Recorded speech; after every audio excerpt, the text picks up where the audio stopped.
अस्सलाम वालेकुम guys, I hope आप लोग सब ठीक ठाक हो गए। मैंने आप लोगों को कहा था कि मैं कुछ खबर आप लोगों से शेयर करूंगा, खासतौर पे जो बैंकिंग इंडस्ट्री है उसको देखने की बड़ी शिद्दत से इस वक्त जरूरत है, क्योंकि रेट कट हुए हैं, वो भी 50 बेसिस पॉइंट, मतलब 0.5%। तो आखिर इन्होंने इतने रेट कट क्यों किए हैं, वो कौन सी वजह थी, वो कौन सा रीजन था कि इनको इतना रेट कट करने की जरूरत पड़ी।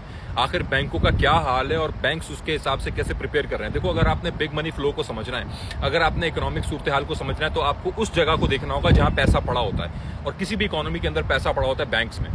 बैंक्स की जो भी हालत होगी, बैंक्स की जो भी सूरत हाल होगी, वही बाकी कंपनीज की सूरत हाल होगी, वही बाकी कंपनीज की हालत होगी, और वही at the end of the day मेरी और आपकी हालत होगी।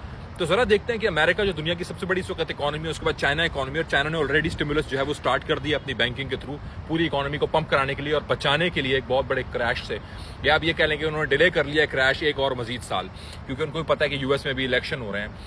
अमेरिका के बैंक्स का क्या हाल है, उनके फाइनेंशियल इंस्टीट्यूशन का क्या हाल है, और हम कुछ बड़े इंस्टीट्यूशंस को देखेंगे। ओवरऑल 540 बैंक्स, 539 टोटल बैंक्स पहले 6 महीने 2024 में अमेरिका में बंद हुए हैं। 539 बैंक्स, और अगर इसी रेट से बंद होते रहे इस साल के इख्तिताम तक 1000 ब्रांचेस बंद होगी बैंक्स की। ये बहुत बड़ी बात है। मॉल्स में, सिटी सेंटर्स में, रोड्स पे, स्ट्रीट पे, सिटीज में, सबर्बन एरियाज में 539, ये कोई छोटा फिगर नहीं है। 2024 के 6 महीने के अंदर अमेरिका के अंदर, मैं आप लोगों को दिखाता हूं उसका ब्रेक डाउन क्या है। For example, Wells Fargo 62, case 53, TD bank 52, ये बड़े बैंक्स हैं। वेल्स फार्गो, चेस, ये कुछ छोटे नाम नहीं है। इसके बाद ये आप ऊपर चार्ट दे सकते हैं। Bank of America 90, bank of America, US bank 73, Chase वही 53, आईडी बैंक, फिर और मजीद बैंक्स हैं जो अपनी ब्रांचेस क्लोज कर रहे हैं।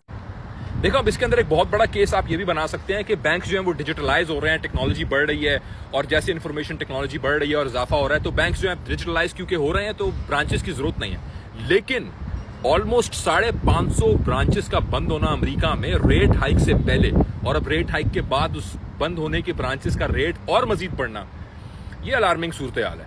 क्योंकि बैंकिंग नीड्स तो लोगों की कम नहीं हुई ना, लोगों को तो पैसे की बल्कि अभी और ज्यादा जरूरत है, क्योंकि पिछले 2 साल इतनी इन्फ्लेशन से लोग हिट रहे हैं। कौन सी लोगों की तनख्वाहों में इतना इजाफा हो गया है कि अब लोगों को जो है बैंकिंग की पैसे की जरूरत नहीं है। कौन सा इतना कैश लोगों के हाथों में आ गया, कैश इकोनॉमी तो है नहीं।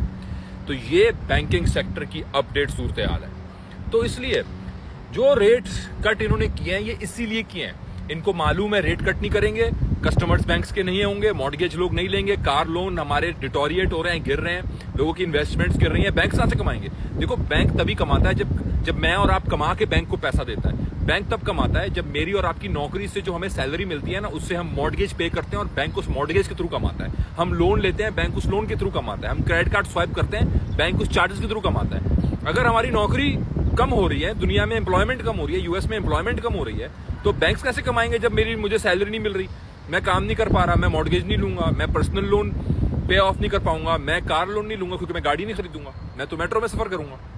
तो कहने का मकसद है, ये पूरी अलामत है स्लो डाउन का इकोनॉमी के अंदर, जो मेन स्ट्रीम मीडिया में आपको ये अलामत नहीं मिलेंगी। लेकिन इन पे नजर रखना ये हम लोगों की जिम्मेदारी, और मैं आप लोगों से तस्दीक करने के बाद फिर मैं आप लोगों से ये चीज शेयर करता हूं, ताकि मैं और आप, हम लोग प्रिपेयर रहें। जो कल आ रहा है उसके लिए हम प्रिपेयर रहें। और जितना मैं इन चीजों को देखता हूं, उतना ज्यादा मेरी आंखें लास्ट एग्जिट के ऊपर और मैं तान देता हूं, और मैं उसके ऊपर फिक्स कर देता हूं, और अपनी लास्ट एग्जिट की स्ट्रेटजी में जो है वो और मजीद वो मुझे पक्की लगती है।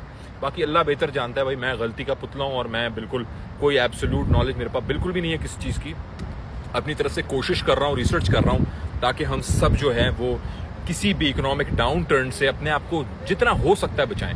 हम ऐसा नहीं है कि बच जाएंगे, रिसेशनरी प्रेशर आता है, इस तरह का प्रॉब्लम होता है दुनिया में, हम बच नहीं सकते, हम भी उसका हिस्सा है, इस दुनिया की इकोनॉमिक सिचुएशन का हिस्सा है। लेकिन हम प्रिपेयर होंगे ना, तो सबसे पहले मेंटली इमोशनली प्रिपेयर होंगे, दूसरा फिर हम फाइनेंशियली प्रिपेयर होंगे। इंशाल्लाह अल्लाह ताला हमें बचाए, और अल्लाह पाक जो है दुनिया को बेहतरी की तरफ लेके जाए, और जो कॉन्फ्लिक्टिव सिचुएशंस हैं दुनिया में, अल्लाह पाक उनको हल कराए जल्द से जल्द, और सब चीजें बेहतर हो इंशाल्लाह। Thank you so much.